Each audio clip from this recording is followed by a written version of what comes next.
ठीक है, तो हमने क्या बात की है अभी तक, कुछ कुछ बातें की हैं, जैसे डेस्टिनेशन, सोर्स, डेटा तो डेटा होता है, पैकेट ऊपर से जो आया है, सीआरसी, एंडिंग डिलिमीटर और स्टार्टिंग डिलिमीटर। स्टार्टिंग एंडिंग कुछ स्पेशल पैटर्न होते हैं जो कि सिंक्रोनाइज क्लोज करने के काम या बताने के काम आते हैं कहाँ से शुरू कहाँ पे ख़त्म। तो उसके बाद एक्सेस कंट्रोल और फ्रेम स्टेटस भी मैंने थोड़ा बोला है कि रिसीवर देता है किसको, सेंडर को, एक्नॉलेजमेंट के तौर पे। ठीक है, तो अभी एसी की बात करते हैं, और एसी की फुल फॉर्म क्या है, एक्सेस कंट्रोल है। क्या है, एक्सेस कंट्रोल।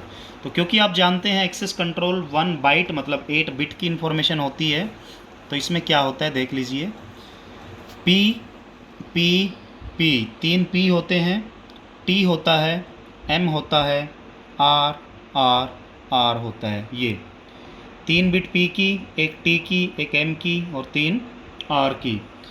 एम अगर 1 है तो मॉनिटर बिट बोला जाता है, मॉनिटर है एक्टिव, और टी अगर 1 है तो टोकन बिट या टोकन फ्रेम, देखेंगे अभी टोकन बिट हम के लिए बोल सकते हैं। तो एक तो क्या है, सबसे पहली अगर मैं बात करूं कि क्योंकि यहाँ पे प्रायोरिटी 3 बिट की इन्फॉर्मेशन है, पी फॉर प्रायोरिटी 3 बिट की इन्फॉर्मेशन है, तो टोटल नंबर 8 लिखे जा सकते हैं 0 से लेके 7 तक। तो हम अगर कोई पूछ ले कि क्या IEEE 802.5 में सिस्टम्स को प्रायोरिटी दे सकते हैं कि पहले कौन, दूसरा कौन, तीसरा कौन, क्या प्रायोरिटी असाइन की जा सकती हैं, तो बिल्कुल बिल्कुल की जा सकती हैं इस वैल्यू के अकॉर्डिंग। तो जिसमें अगर इसकी 000 है, इसकी 001 है, तो लोएस्ट नंबर हाईएस्ट प्रायोरिटी माने, तो प्रायोरिटी वैल्यू देख के 2 फ्रेम को हम ये बता सकते हैं पहले कौन प्रोसेस होगा या पहले कौन से सिस्टम को प्रोसेस करना चाहिए। ठीक है, क्योंकि एक्सेस कंट्रोल टोकन फ्रेम में भी और उसमें भी है, देखते हैं। तो हम क्या बोल सकते हैं कि सिस्टम्स को प्रायोरिटी असाइन की जा सकती है, पर क्योंकि 8 ही वैल्यू हैं, तो एट ए टाइम हम 8 सिस्टम को प्रायोरिटी असाइन कर सकते हैं। कितने को, 8 सिस्टम को प्रायोरिटी असाइन कर सकते हैं। अगर 8 से ज़्यादा प्रायोरिटी मांगते हैं तो फिर हम क्या बोल देते हैं कि और 8 को, क्योंकि रिजर्व्ड अगर हम देखें तो रिजर्व्ड भी कितनी है, 3 बिट हैं, तो और 8 सिस्टम को हम रिजर्व रख सकते हैं प्रायोरिटीज़ में कि एक बंदा एग्जीक्यूट करेगा, तो आप रिजर्व से किससे ट्रांसफ़र में हो जाओगे, आप प्रायोरिटी वाली स्लॉट में चले जाओगे। ठीक है, तो किसी भी टाइम पे प्रायोरिटी प्लस रिजर्व्ड बिट मिला के, रिजर्व्ड वैल्यूज़ मिला के हम कितने बंदों को स्टोर रख सकते हैं, तो आंसर इज 16। 8 को प्रायोरिटी स्लॉट्स में और 8 को रिजर्व्ड में। ठीक है, तो 3 बिट का मीनिंग क्लियर हुआ। एक बिट। अब बचा टी और एम, ये देखते हैं क्या होता है। ठीक है, रिंग टोपोलॉजी की बात कर रहे हैं हम, तो हम एक रिंग तो बना ही लेते हैं, ताकि समझना थोड़ा आसान हो जाए। मान लीजिए सिस्टम 1 कनेक्टेड है, सिस्टम 4 कनेक्टेड है, सिस्टम 3 कनेक्टेड है, सिस्टम 2 कनेक्टेड है। ये एक रिंग है, ये एक रिंग है, ये एक रिंग है, एक रिंग टोपोलॉजी है। और मान लीजिए 4 को डेटा ट्रांसमिट करना है 2 को, ऐसा बोल के हम चल रहे हैं। तो कोई भी सिस्टम डेटा सेंड कर सकता है जिसके पास उस टाइम पे क्या हो, टोकन हो। तो पहले तो टोकन मांग लेंगे 4 भाई साहब मॉनिटर से, टोकन उनको मिल जाएगा, तो फिर देखते हैं हम क्या होगा। अभी एक्सेस कंट्रोल की बात कर रहे हैं, तो होगा क्या, ये जो टी और एम फील्ड हैं पीछे जो हमने देखी है, एक टी और एक एम, तो ये 4 नंबर स्टेशन क्या करेगा, क्या वो डेटा फ्रेम है जो उसने भेजा या वो टोकन फ्रेम है जो उसने भेजा। तो वो टोकन फ्रेम भेजेगा या डेटा, वो मॉनिटर है क्या, मॉनिटर तो 1 है, मॉनिटर तो कौन है, 1। तो मॉनिटर से ऐसे ही मॉनिटर पीरियोडिकली टोकन बांटता, देखेंगे वो चीज़ें भी कैसे टोकन का सर्कुलेशन होता है। मान लो 4 को 2 को डेटा भेजना है, तो ये क्या करता है, अपनी एक्सेस कंट्रोल फील्ड में, जो इसकी एक्सेस कंट्रोल फील्ड है उसमें एक वैल्यू टी और एक एम है, बाकी पी और आर थी, हम बात कर चुके हैं। तो ये उसमें टी की वैल्यू 0 कर देता है, टी की वैल्यू 0, ये मतलब कि डेटा फ्रेम है वो। टी की वैल्यू 1 होती तो टोकन फ्रेम था, वो 0 है तो डेटा फ्रेम है, वो डेटा ही भेजेगा ये 2 को। और एम की वैल्यू ये 0 कर देता है, मतलब कि मैं भेजने वाला बंदा जो हूँ मॉनिटर नहीं हूँ। अगर मॉनिटर इसे देख लेगा तो वो इसको क्या करेगा, वो देखते हैं। अब जैसे ही क्या होता है, ये डेटा ऐसे जाता है मॉनिटर की साइड, मॉनिटर वो है, मेन बंदा वो है, रिस्पॉन्सिबल बंदा वो है, तो वो क्या करता है, टी को 0 ही रखता है और एम को 1 कर देता है। इसका मतलब है कि मॉनिटर से होके वो गुजर चुका है। इसका मतलब है मॉनिटर से होके वो गुजर चुका है। मॉनिटर m की वैल्यू 1 कौन करता है? किसी के भी एक्सेस कंट्रोल में हमेशा मॉनिटर करता है। कौन करता है? मॉनिटर। तो जैसे ही इसने 1 किया तो अब डेटा आता है किसकी साइड? 2 की साइड। और हम मान के चलते हैं अगर ये 2 सिस्टम हो गया है क्या? क्रैश्ड।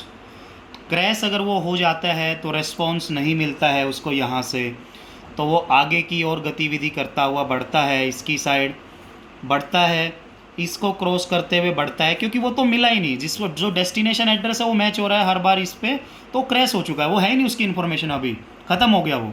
तो जैसे ही ये डेटा ऐसे ऐसे करता हुआ वापस सर्कुलेट होता हुआ किसके पास आता है? मॉनिटर के पास। और जैसे ही वो पढ़ता है T0M1 तो मॉनिटर भी चकित रह जाता है, एकदम से टेंशन में आ जाता है कि यार M तो मैं 1 करता हूँ तो M1 मुझे कैसे मिला। तो इससे क्या होगा? मॉनिटर समझ जाएगा कि मैंने M1 किया होगा, ये पक्का मेरे बार दूसरी बार आया होगा मेरे पास। दूसरी बार ये इसीलिए आया होगा क्योंकि जिसने इसको लेना होगा वो कुछ ना कुछ गड़बड़ में जा चुका होगा। तो हम क्या बोलते हैं कि अगर कोई फ्रेम घूम के मॉनिटर के पास वापस चला जाए और उसकी वैल्यू 1 मिले मॉनिटर को, तो मॉनिटर समझ जाता है कि ये फ्रेम का जो रिसीवर था वो अब नहीं रहा, ही इज़ नो मोर करके वो उसको डिक्लेयर कर देता है उस पर्टिकुलर फ्रेम को ऑर्फन फ्रेम, अनाथ, कि इस फ्रेम का कोई भी रिसीवर नहीं है। तो मॉनिटर क्या करता है फिर? उस फ्रेम से सेंडर की इन्फॉर्मेशन लेता है, सोर्स की, और उस ऑर्फन फॉर्म को रिमूव कर देता है। कहाँ से? रिंग से। और सोर्स को बता देता है कि डेस्टिनेशन इज़ नो मोर या destination is not working currently. तो इससे क्या फ़ायदा होता है कि फालतू के मैसेज कभी भी चक्कर नहीं काटते हैं, तो मॉनिटर इसका भी समाधान कर देता है ये चीज़। ठीक है, तो हमने क्या पढ़ लिया अभी तक? Access control. और मैंने अभी आपको बताया अगर टी की वैल्यू 1 होगी तो वो क्या होगा? Token frame. और टी की वैल्यू 0 होगी तो वो क्या होगा? Data frame. ठीक है, ये तो हम बात कर ही चुके हैं। सेंडर एड्रेस और डेस्टिनेशन एड्रेस आप समझते हैं कि वो क्या होता है। ठीक है, वो तो आप समझ ही गए। और यूनिकास्टिंग एड्रेस, मल्टीकास्टिंग एड्रेस और ब्रॉडकास्टिंग एड्रेस क्या होता है? तो एक बात ध्यान रख लेना कि अगर स्टार्टिंग बिट 0 हो 48 बिट की, अगर 48 बिट की स्टार्टिंग बिट 0 हो तो यूनिकास्टिंग एड्रेस होता है वो, जैसे आईपी में पहचान करते थे। अगर यूनिकास्टिंग 1 हो पहले बिट तो मल्टीकास्टिंग को रिप्रेजेंट करता है। और अगर 48 की 48 बिट क्या हो? एफ मतलब 4 बिट, ये 4 ये 8 के ऐसे 6 पेयर होते हैं। F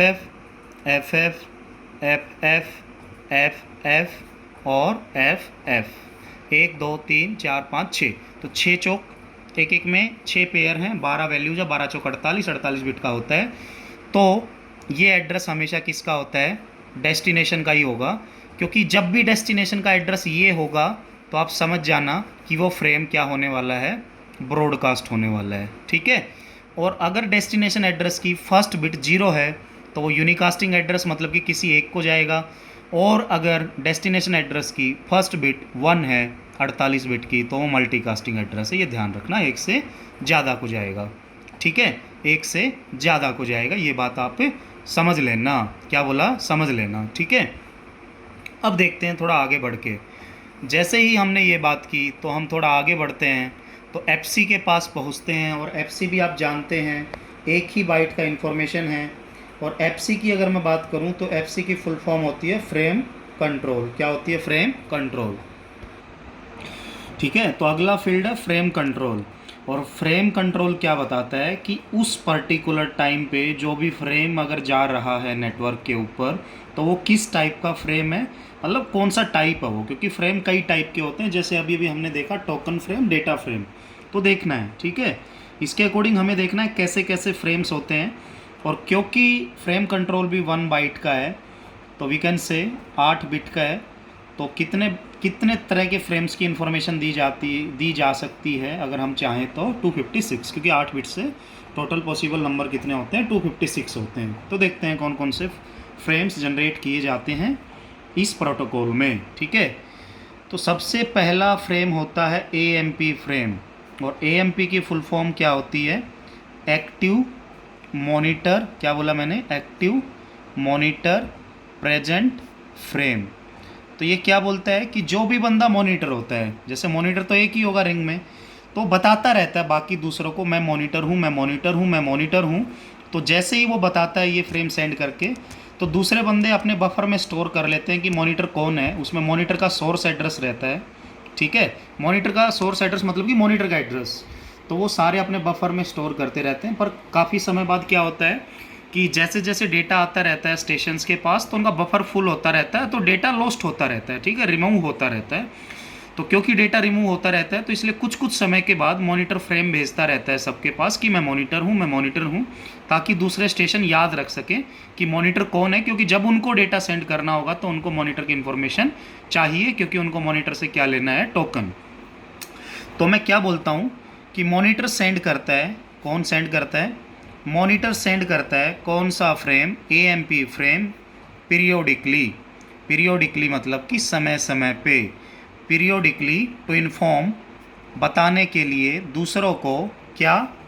two all stations, to inform to all stations, सभी स्टेशंस को बताने के लिए कि दैट आई एम मॉनिटर या इट इज़ मॉनिटर, कि ये जो फ्रेम आपके पास आया है तो इसमें जो आपके पास डेटा रिसीव हुआ है, जो एड्रेस रिसीव हुआ है वो उस बंदे का एड्रेस है जो मॉनिटर है। तो मॉनिटर AMP फ्रेम सेंड करता रहता है किनको?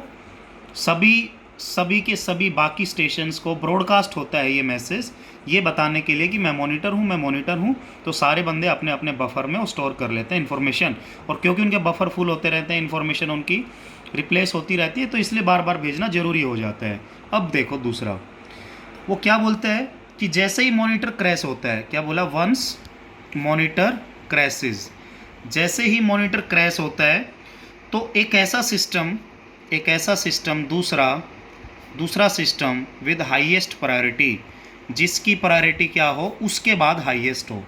सभी सिस्टम की प्रायोरिटी होती है जो उस टाइम पे एंगेज होते हैं, ठीक है। वो स्टेशन क्या बन जाता है? मॉनिटर बन जाता है, विल बिकम मॉनिटर। क्या बोला मैंने? अगर मॉनिटर क्रैश होता है तो उसके बाद जो सिस्टम हाई प्रायोरिटी का है वो क्या बन जाता है? मॉनिटर। और वो जो हाई प्रायोरिटी का है, जो मॉनिटर बनना चाहता है, मॉनिटर क्रैश होने के बाद वो सभी को बोलता है अब मैं मॉनिटर हूँ, मतलब कि नया मॉनिटर हूँ, मतलब कि मॉनिटर आपका चेंज हो चुका है। तो पहले से किसी के पास मॉनिटर की इन्फॉर्मेशन है तो अपने अपने बफर में मॉनिटर को चेंज कर लीजिए। और ये बताने के लिए वो नया मॉनिटर एक फ्रेम सेंड करता है, उस फ्रेम को क्या बोला जाता है? Claim token frame. Claim token, claim से ही पता चल रहा है ना, क्लेम करना, ठीक है। तो क्लेम और AMP दो तरह के फ्रेम, एक तो पहला जो मॉनिटर भेजता था समय समय पे बताने के लिए कि मैं मॉनिटर हूँ, दूसरा क्लेम टोकन फ्रेम मॉनिटर के द्वारा भेजा जाता है। कौन सा मॉनिटर? जो नया मॉनिटर होता है, सबको ये बताने के लिए कि पुराना क्रैश हो चुका है, मैं अभी नया हूँ, तो आप अभी मेरा कहना माने, ठीक है, ये चीज़। तो अगर मैं इसको और थोड़ा बढ़ाऊँ तो मान के चलिए कि ये स्टेशन 1 है, ये रिंग की अगर हम बात करें, ये स्टेशन मान के चलिए 4 है, इसको थोड़ा और बढ़ाएं, ये स्टेशन मान के चलिए 3 है, इसको और थोड़ा बढ़ाते हैं तो ये स्टेशन मान के चलिए 2 है, और ऐसे। और मान लीजिए कुछ समय के बाद यहाँ पे ब्रेक आ जाता है या ब्रेकेज आ जाता है लिंक में। क्या बोला मैंने? लिंक कट जाता है, लिंक टूट जाता है। तो एक ये लिंक अगर टूटता है तो दो बंदों को इन्फॉर्मेशन जाती है जो उसके नियरेस्ट हैं। जो उससे पहले छोटा नंबर है उसको अपस्ट्रीम स्टेशन बोलते हैं, अपस्ट्रीम, और नीचे वाले को डाउनस्ट्रीम बोलते हैं। क्या बोला मैंने? कि जब जब लिंक ब्रेक होगा तो दो स्टेशंस को इन्फॉर्मेशन जाएगी जो उसके नियर बाय हैं, तो अपस्ट्रीम और डाउनस्ट्रीम इनको। तो होता क्या है, ध्यान से सुनिए। एक और फ्रेम होता है नंबर 3 फ्रेम, उसको हम बोलते हैं बैकऑन फ्रेम, BECKON, बैकऑन फ्रेम। और ये बैकऑन फ्रेम क्या करता है? ये बता देता है सभी स्टेशंस को ब्रेकेज के बारे में, ठीक है, कि लिंक ब्रेक हो चुका है, डेटा मत भेजिए, लिंक ब्रेक हो चुका है, डेटा मत भेजिए, भेजोगे तो लॉस्ट हो जाएगा डेटा। तो we can say this frame is use to alert all stations, सभी स्टेशंस को बताने के लिए, और ब्रॉडकास्ट होते हैं ये, about the breakage, about breakage of link, link में जो ब्रेकेज है वो बताने के लिए कौन सा फ्रेम भेज दिया जाता है, बैक ऑन फ्रेम कौन से स्टेशंस के द्वारा, अपस्ट्रीम एंड डाउनस्ट्रीम स्टेशंस के द्वारा, क्योंकि उन्होंने ही क्या किया है, फील किया है, क्या फील किया है कि लिंक में ब्रेकेज हुआ है, ठीक है। और मेनली अक्सर ये जो भेजा जाता है ये डाउन स्ट्रीम के द्वारा भेजा जाता है, क्योंकि दोनों में से एक भेजेंगे तो भी काम चलेगा, जाएगी तो इन्फॉर्मेशन सभी को, है ना। तो बाय डिफ़ॉल्ट हम बोले तो डाउन स्ट्रीम, ठीक है। उसके बाद क्या है कि अगर लिंक ब्रेक हुआ है, घर में फ्रिज रखा है, ख़राब होता है, मिस्त्री आके ठीक तो करता है, तो जैसे ही रिंग रिपेयर्ड होता है, वंस रिंग रिपेयर्ड, तो ख़राब जो हुआ है वो ठीक भी होगा। जैसे ही रिंग रिपेयर्ड होता है तो मॉनिटर सेंड करता है, मॉनिटर सेंड करता है एक और फ्रेम जिसको बोला जाता है purge frame, PURGE, purge frame. क्या करने के लिए, क्योंकि ध्यान से सुनिएगा कि जब लिंक टूटता है, डाउनस्ट्रीम जब सेंस करता है तो सबको जब तक भेजता है, तो उस ब्रेक होने के बाद जब तक वो मैसेज सबके पास जाता है तो उस समय तक कुछ बंदे मैसेज भेज चुके होते हैं, है ना, वो ऑन द वे होते हैं जो बीच में भेजे जा चुके हैं। तो जैसे ही रिंग रिपेयर होती है तो बिल्कुल क्लियर कर दिए जाते हैं सभी के बफर्स, ठीक है। क्यों? क्योंकि अगेन ऑपरेशन स्टार्ट करना होता है। तो यही वो बोलता है कि मॉनिटर सेंड करता है purge frame to remove the ऐसे फ्रेम जो कि ब्रेक होने के बाद जब तक इंफॉर्मेशन गई, जब तक भेजे जा चुके थे, और उन फ्रेम को करप्टेड फ्रेम बोला जाता है। करप्टेड फ्रेम और स्ट्रे फ्रेम्स, STRAY, स्ट्रे होता है ना, सिगरेट झाड़ते हैं धुआं, उसका जो नीचे का रहता है वो ख़राब होता है, वो मतलब यूजलेस हो जाता है ना, इसलिए ऐसे ही ये बोलता है स्ट्रे फ्रेम्स। क्या समझे? ANP बार बार भेजा जाता है बताने के लिए मैं मॉनिटर हूँ। क्लेम टोकन बार बार भेजा जाता है नए मॉनिटर के द्वारा, एक ही बार भेजेगा क्लेम टोकन, उसके बाद तो वो भी ANP भेजेगा जो नया मॉनिटर बना है। Back and frame downstream station के द्वारा भेज दिया जाता है सभी को बताने के लिए लिंक टूटा है। मॉनिटर जैसे ही रिंग रिपेयर होती है, पर्ज फ्रेम एक भेजता है सभी को ये बोलने के लिए कि आपके बफर में जो जो फ्रेम्स पड़े हुए हैं उनको रिमूव कर दीजिए, बफर को खाली कर दीजिए, और वे जो पड़े रहते हैं फ्रेम उस टाइम पे उनके अंदर, वो कहलाते हैं स्ट्रे फ्रेम्स या करप्टेड फ्रेम्स, ठीक है, ठीक है ना। उसके बाद एक और फ्रेम आता है SMP फ्रेम, और SMP की बात करें तो stand by monitor frame, SMP frame stand by monitor frame. ये क्या होता है कि मॉनिटर जब तक जीवित है, लाइव है, वो अपने जीते जी बता देता है कि मेरे जाने के बाद ये मॉनिटर होगा, ठीक है। मॉनिटर, या फिर हम ये भी बोल सकते हैं, जाने के बाद ना भी बोलें, अगर कोई घर में कोई आदमी बूढ़ा होता है तो ज़मीन जायदाद बच्चों के नाम करता है ना, ये वैसे ही है कि मॉनिटर अगर थक जाता है काम करता करता, ऐसे बस मैं एग्जांपल फॉर बोल रहा हूँ, ऐसा कुछ होता नहीं है, तो मॉनिटर सेंड करता है SMP फ्रेम अपने जीते जी टू इलेक्ट क्या, ए न्यू मॉनिटर, एक नया मॉनिटर सेलेक्ट या इलेक्ट करने के लिए विदाउट एनी इलेक्शन प्रोसेस, ठीक है, विदाउट एनी इलेक्शन प्रोसेस, क्योंकि जब जब इलेक्शन होता है तो वही बंदा जीतता है जिसकी प्रायोरिटी हाईएस्ट होती है। जैसे पीछे क्लेम टोकन था, तो कोई भी पूछ ले SMP फ्रेम कौन सेंड करता है, तो फिर से मॉनिटर सेंड करता है बाकी दूसरों को बताने के लिए कि भाई अब नया मॉनिटर ये होगा, विदाउट एनी इलेक्शन। मॉनिटर ने बोला है तो बनवाना पड़ेगा, मॉनिटर ने बोला है तो बनाएंगे, ठीक है। SMP फ्रेम क्या होता है समझ गए होंगे। उसके बाद क्या हो सकता है, देखिए, अच्छा क्या हो सकता है कई बार कि दो सिस्टम्स का जो मैक एड्रेस है वो क्या सेम हो सकता है, मैक एड्रेस जो है क्या वो सेम हो सकता है। तो मैंने बोला फिजिकल एड्रेस बिल्कुल सेम हो सकता है एक नेटवर्क में दो का, वो तभी हो सकता है जब कंपनी अलग अलग हो, जैसे एक डेल का है एक HCL का है, तो उस केस में क्या होगा कि दोनों ने मे भी सेम नंबर दिए हों, ठीक है। तो हम क्या मान के चलते हैं, अगर दो सिस्टम के एक ही नेटवर्क में सेम मैक एड्रेस या फिजिकल एड्रेस होते हैं, वो तभी हो सकते हैं अगर दोनों सिस्टम मैन्युफैक्चर किए गए हों डिफरेंट कंपनीज़ के द्वारा। तो ऐसा क्योंकि पॉसिबिलिटी है तो मॉनिटर सेंड करता है एक और फ्रेम, और वो फ्रेम क्या बोला जाता है, date frame, duplicate address test frame. क्या बोला मैंने? डुप्लीकेट एड्रेस टेस्ट फ्रेम, जो कि ये इंश्योर करता है कि मेरे नेटवर्क में दो सिस्टम का सेम मैक एड्रेस तो नहीं है या नहीं है या नहीं है। ये चेक करता है कौन सा frame? Duplicate address translation, duplicate address test frame. ठीक है, क्योंकि अगर दो का फिजिकल एड्रेस सेम होगा तो भेजेंगे एक के लिए, मिलेगा दो के लिए, तो पहले चेक करना अच्छा होता है, क्योंकि अगर दोनों का अलग अलग सेम भी होगा, डिफरेंट कंपनीज के भी होंगे, तो कुछ ना कुछ हम सेपरेट मैकेनिज्म यूज करके उनको डिफ्रेंशिएट जरूर कर देंगे, है ना। हमें वे वेरीफाई करना है, एक तरीके से हम ये बोल सकते हैं। ओके, तो ये कुछ फ्रेम्स हमने पढ़ लिए। AMP फ्रेम पढ़ा हमने, क्लेम टोकन हमने पढ़ा, ठीक है ना, पर्ज फ्रेम हमने पढ़ा है, स्ट्रे फ्रेम हमने पढ़ा है, और बैकऑन फ्रेम भी पढ़ा है, SMP भी पढ़ा है, और डेट फ्रेम भी पढ़ा है। तो ये कुछ फ्रेम्स हैं जो कि आपको याद रख लेने हैं, कहीं पे आ भी जाएं तो, ठीक है। और अगर अभी बात करें लास्ट की, जो कि भेजा जाता है किसके द्वारा? फ्रेम स्टेटस रिसीवर के द्वारा एक्नॉलेज करने के लिए जो डेटा आया है, तो ध्यान से सुन लीजिए।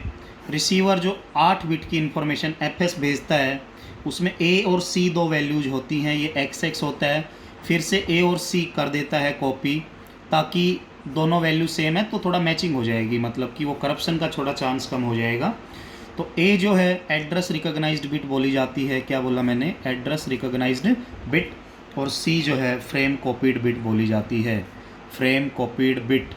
तो ये 8 बिट की इंफॉर्मेशन रिसीवर के द्वारा भेज दी जाती है नेटवर्क में, किसको? सेंडर को, ठीक है, सेंडर को, कि मिला है या नहीं मिला है। ध्यान से देखिए, अगर A की वैल्यू, कुछ केसेस हैं, अगर A की वैल्यू 1 है और C की वैल्यू भी 1 है, तो इसका मतलब है डेटा पहुंच भी चुका है, मतलब एड्रेस रीच भी हो गया और फ्रेम कॉपी भी हो गया। तो इसका मतलब है data safely reach at the destination, reach at destination, पहुंच भी गया और कॉपी भी हो गया, ठीक है, डेस्टिनेशन के पास। डेस्टिनेशन ने भेजा ये चीज़ सर्वर को, सॉरी सेंडर को। अगर A 1 हो और C 0 हो, तो इसका मतलब है कि डेस्टिनेशन मिल तो गया है पर अभी तक कॉपी नहीं हुआ है। क्यों? क्योंकि डेस्टिनेशन जो है बिजी है, वो दूसरे काम में, थोड़ी देर में कॉपी कर लेगा, उसके बफर में है। तो सेंडर को हम बोल देते तू रिट्रांसमिट मत कर, जरूरत नहीं है, ठीक है, जरूरत नहीं है, एक्नॉलेजमेंट ले ले तू, वो बिजी है, वो कर लेगा कॉपी, ठीक है, ये चीज़ होती है। नंबर 3, अगर A भी 0 होता है और C भी 0 होता है, ठीक है, A भी 0 और C भी 0, तो क्या हो जाता है कि डेस्टिनेशन सिस्टम क्या हो चुका है? क्रैश्ड हो चुका है। डेस्टिनेशन सिस्टम क्या हो चुका है? क्रैश्ड। पर आप बोलेंगे कि सब सर, जब डेस्टिनेशन क्रैश ही हो गया तो A0 C0 कौन भेजेगा? क्योंकि ये तो दोनों डेस्टिनेशन ने भेजे, ठीक है, वो मिल गया था, पर ये कौन भेजेगा? तो फिर हम बोल देंगे ये मॉनिटर भेजता है, जब उसको वो वापस से M1 मिलता है ना, ऑर्फन फ्रेम वाली बात, तो मॉनिटर भेजता है A0 C0, ये ध्यान रख लेना, ठीक है। और अगर मैं बोलूँ चौथी पॉसिबल कंडीशन कि A 0 है और C 1 है, तो ऐसा कौन बेवकूफ़ आदमी है जो ऐसा बोल सकता है? क्योंकि जब मिला ही नहीं और कॉपी हो गया तो गलत बात है। तो we can say this situation is not possible in frame status bits, ठीक है, ये चीज़। तो आपको ये ध्यान रखना है पूरा का पूरा, कंफ्यूज इससे नहीं होना है आपको बिल्कुल भी, ठीक है, ये चीज़ है। और उसके अलावा ना एक छोटा सा फ्रेम और होता है, इसमें मैं आपको बता देता हूँ, एक अबॉर्ट फ्रेम और रहता है, ABORT। और अबॉर्ट फ्रेम में बस 2 ही चीज़ें रहती हैं, वो 2 बाइट का होता है, स्टार्टिंग डिलिमीटर और एंडिंग डिलिमीटर, 1 बाइट।